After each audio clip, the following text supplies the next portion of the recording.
Halo teman-teman, baiklah dalam video kali ini kita akan membahas materi mengenai transport materi yang disusun langsung oleh saya sendiri, Mariana Yawaani, dengan NIM 21507051. Nah, langsung saja kita masuk pada pokok-pokok pembahasan.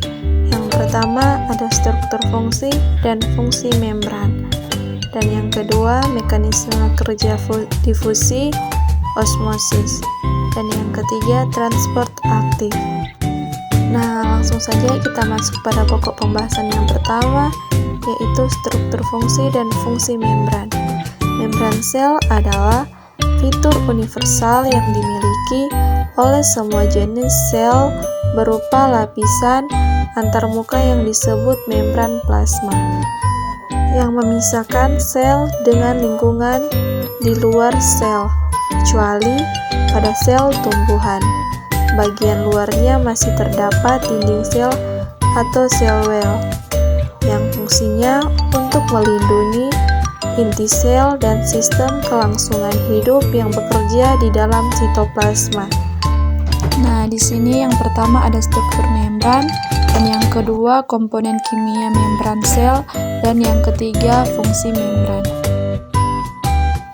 Berikut kita masuk pada mekanisme transport material, difusi, osmosis, ultrafiltrasi.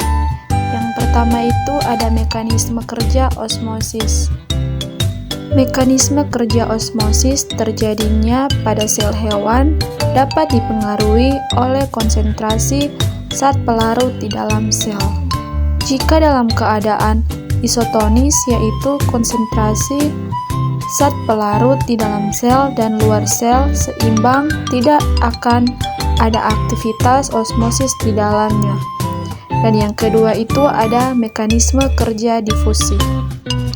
Mekanisme kerja difusi merupakan peristiwa mengalirnya atau berpindahnya suatu zat dalam pelarut dari bagian berkonsentrasi tinggi ke bagian berkonsentrasi rendah.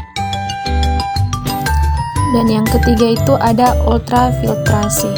Secara umum, ultrafiltrasi adalah proses pemisahan unsur-unsur partikulat, makromolekul atau fraksionasi koloid dan polimer organik maupun anorganik dari larutannya. Nah, berikut kita masuk pada transport aktif. Transport aktif merupakan faktor utama yang menentukan kemampuan suatu sel untuk mempertahankan konsentrasi internal molekul kecil yang berbeda dari konsentrasi lingkungannya.